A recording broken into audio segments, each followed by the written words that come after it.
बिस्मिल्लाहिर्रहमानिर्रहीम। अस्सलाम वालेकुम फ्रेंड्स, एक नए टॉपिक के साथ मोहम्मद इकबाल। आज के इस लेक्चर में हम देखेंगे पैरामीटराइज कंस्ट्रक्टर, यानी ऐसा कंस्ट्रक्टर जिसमें हम पैरामीटर पास कर सकते हैं। लास्ट लेक्चर में हमने देखा था डिफ़ॉल्ट कंस्ट्रक्टर को। डिफ़ॉल्ट कंस्ट्रक्टर ऐसा कंस्ट्रक्टर होता है जिसमें हम कोई पैरामीटर पास नहीं करते, और पैरामीटराइज कंस्ट्रक्टर वो कंस्ट्रक्टर होता है जिसमें हम पैरामीटर पास कर सकते हैं। तो यहाँ आपके सामने इसकी डेफिनेशन है कि parameter constructor that accept parameter, कि वो कंस्ट्रक्टर जो आपसे पैरामीटर एक्सेप्ट करते हैं, यानी आपसे पैरामीटर लेते हैं। They enables programmer to create object with specific properties and attributes by passing arguments. Students, parameter और आर्ग्यूमेंट्स, जब हम वैल्यूज़ जो होती हैं उनको हम मोस्टली आर्ग्यूमेंट्स का नाम देते हैं, वही एक्चुअली हम आगे जब उसको पास करते हैं तो वो हमारे पैरामीटर बन जाते हैं। तो ये पैरामीटराइज कंस्ट्रक्टर एक्चुअली प्रोग्रामर को ये सहूलत देते हैं कि वो जो ऑब्जेक्ट क्रिएट किया जा रहा है, और ये आप लोग जानते हैं कि ऑब्जेक्ट के अंदर ही एट्रीब्यूट्स भी होते हैं, यानी वेरिएबल्स भी होते हैं, और उनके बिहेवियर यानी फंक्शंस भी वहीं पे पड़े होते हैं। तो जो एट्रीब्यूट्स होते हैं हम उनको अपनी मर्ज़ी से वैल्यू देना चाहते हैं, तो उसके लिए हम पैरामीटराइज कंस्ट्रक्टर को यूज़ करते हैं। यानी प्रोग्रामर के पास ये चॉइस होती है कि वो उन वेरिएबल्स में अपनी मर्ज़ी की वैल्यू दे सके, तो इसलिए पैरामीटराइज कंस्ट्रक्टर को इस्तेमाल किया जाता है। Multiple parameterise constructor can be defined in a class. आप एक से ज़्यादा पैरामीटराइज कंस्ट्रक्टर भी बना सकते हैं, ये भी आपको सहूलत है। हम इंशाल्लाह इसको देखेंगे। इस चीज़ को हम कंस्ट्रक्टर ओवरलोडिंग का नाम देते हैं, और ये चीज़ हमारे अगले लेक्चर्स में हमारे सामने आ जाएगी, तो ये चीज़ भी हमारे सामने हो सकती है।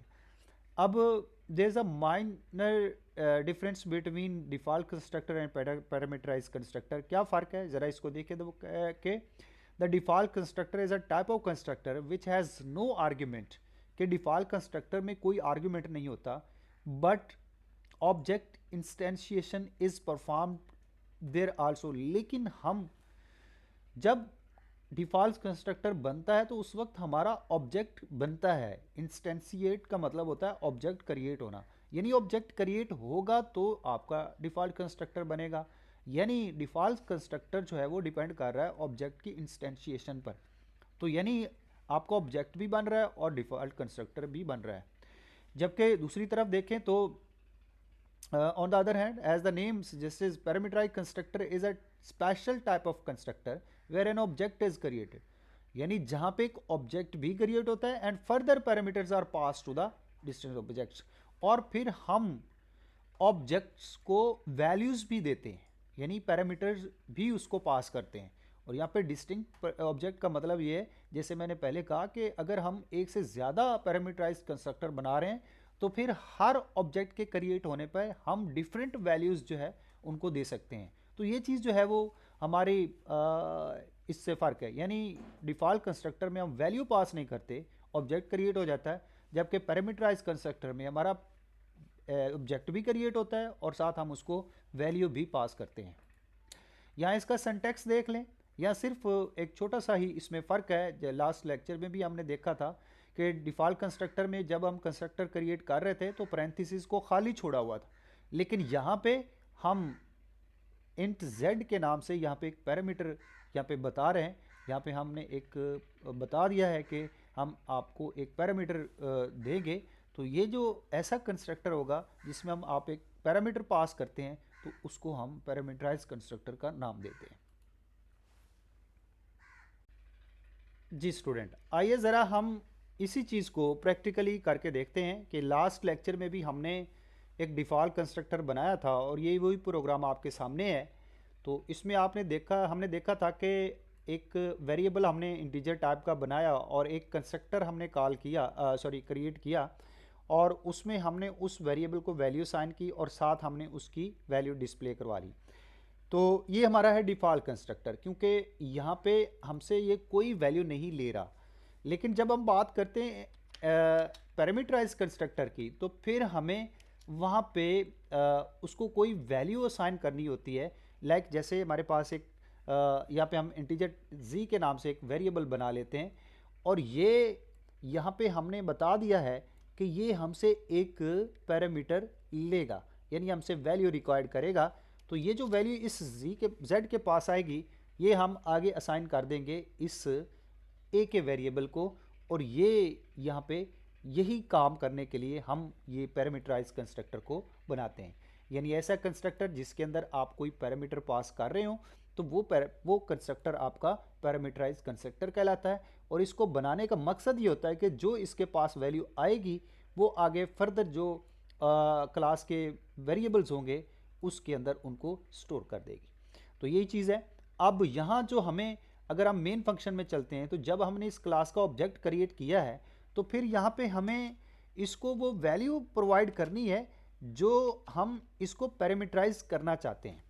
यानी यहाँ पे हम ये वैल्यू मेंशन करेंगे कि ये जो कंस्ट्रक्टर है ये हमसे एक वैल्यू मांग रहा है और इसको हमने यहाँ से वैल्यू ये प्रोवाइड करनी है।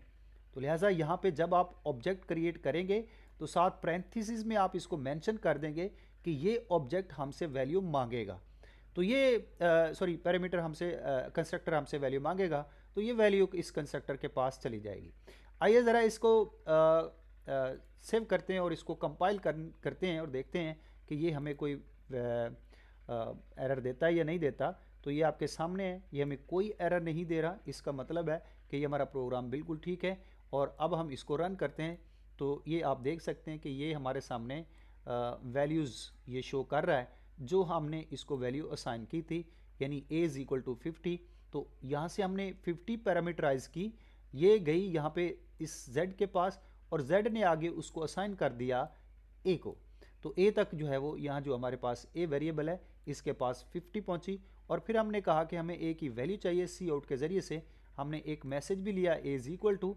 तो आप देख सकते हैं कि ये हमें a इज़ इक्वल टू भी लिखा हुआ आ रहा है और साथ जो a में वैल्यू 50 पहुँची है वो भी हमें यहाँ पे शो हो रही है।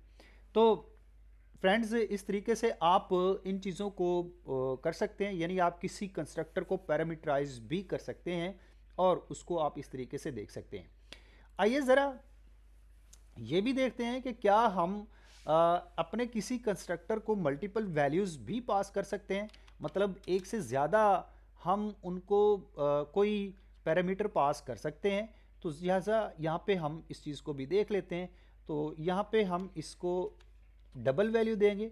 जैसे यहाँ पहले हमने एक वेरिएबल यहाँ पे पैरामीटर वेरिएबल डिक्लेयर किया, तो इसी तरह हम एक और वेरिएबल डिक्लेयर करेंगे क्योंकि हम इस कंस्ट्रक्टर के अंदर मल्टीपल पैरामीटर्स इसको पास कर रहे हैं।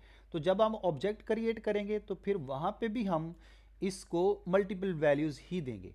अब हम सिंपली यहाँ पे इसको भी चेंज कर लेते हैं कि हमारे पास दो वेरिएबल्स में वैल्यू आ रही है, यानी दो पैरामीटर्स आ रहे हैं। तो अब हम उनको जमा करके यहाँ रखेंगे a के अंदर। तो ये दोनों वैल्यूज़ हमारी जमा हो जाएंगी और a में चली जाएंगी और फिर हम a की वैल्यू को प्रिंट करवा लेंगे। आइए ज़रा देखते हैं कि ये हमें क्या प्रिंट करवाता है। ये ज़रा देखिएगा इसको। अब यहाँ हमारे पास अभी कोई एरर नहीं है। यहाँ से इसको हम रन करते हैं तो आप यहाँ पे देख रहे हैं कि ये जो हमें वैल्यू शो कर रहा है ये 110 हमें वैल्यू शो कर रहा है। यकीनन जब हम 50 और 60 को प्लस करेंगे, या हमने कहा कि z और y को जमा कर दें, चूँकि 50 जो है वो z के पास जाएगी, ये 50 z के पास पहुँचेगी इसके पास, और 60 जो है ये y के पास पहुँचेगी। और जब इनके पास वैल्यूज़ आ जाएंगी तो फिर हम इनको जमा कर लेंगे और इसको हम a में रख देंगे। तो ये हमें वो इस तरीके से वैल्यूज़ को जमा करके 110 बनाएगा और उसको a में जाके स्टोर कर देगा। फिर जब हम a की वैल्यू को शो करवाएंगे तो वो हमें इस तरीके से इसको शो भी करवा देगा। तो ये चीज़ें जो है वो आप इस चीज़ को कर सकते हैं। अच्छा, एक चीज़ और स्टूडेंट के यहाँ पे मैंने जो काम किया है वो ये सिर्फ ये किया है कि मैंने यहाँ पे इन वैल्यूज़ को जमा कर दिया है। तो आप बेसिकली तो आप इस कंस्ट्रक्टर से होता ये है कि इन कंस्ट्रक्टर के ज़रिए से आप वैल्यूज़ देते हैं, इनिशियलाइज़ करते हैं। ये आगे कैलकुलेशन करने के लिए या कोई चीज़ वैल्यू डिस्प्ले करवानी हो तो आपके लिए बेहतर ये है कि आप एक नया उसमें कोई फंक्शन डिफ़ाइन कर लें। जैसे यहाँ पे मैं एक फंक्शन डिफ़ाइन कर लेता हूँ जी, डिस्प्ले के नाम से। तो ये मेरा फंक्शन है, मैं इसको ऐसे डिफ़ाइन कर लेता हूँ।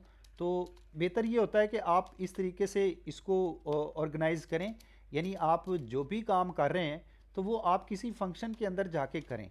यानी आप जो कंस्ट्रक्टर है उसके अंदर ये काम ना करें, उसके अंदर आप सिंपली ये करें कि आप जो आपके पास वेरिएबल है उसको सिर्फ आप इनिशलाइज करें। बाकी उसमें जो कैलकुलेशन है या डिस्प्ले करवाने का काम है वो आप किसी फंक्शन के ज़िम्मे लगाएं, ना कि आप कंस्ट्रक्टर के ज़िम्मे लगाएं। तो लिहाजा यहाँ पे जैसे मैंने ये क्या किया है कि इस कंस्ट्रक्टर में सिर्फ मैंने वैल्यूज़ को इनिशलाइज़ किया है, और यहाँ पे मैं कैलकुलेशन जो है या जो वैल्यू मैंने डिस्प्ले करवानी है तो वो मैं यहाँ पे जाके इसको कर लेता हूँ, या इस एक नए फंक्शन के ज़रिए से कर लेता हूँ। ये एक बेहतरीन तरीका है, मैंने आपकी सहूलत के लिए वो काम किया हुआ था, आप वो काम वहाँ पे भी कर सकते हैं।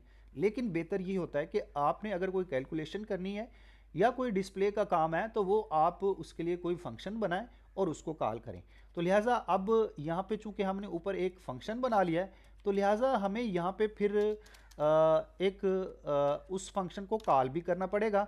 तो लिहाजा ऑब्जेक्ट के ज़रिए से हम उस डिस्प्ले के फंक्शन को जो हमने ऊपर डिफाइन किया है हम उसको यहाँ पे कॉल कर लेंगे, फिर उसके बाद ये ए की वैल्यू हमें असाइन हो जाएगी। तो लिहाजा यहाँ पे ये स्टेटमेंट भी हमें लिखने की ज़रूरत नहीं है क्योंकि हम इसको ऑलरेडी यहाँ पे ऊपर इस कंस्ट्रक्टर के ज़रिए से यहाँ पे यूज़ कर चुके हैं।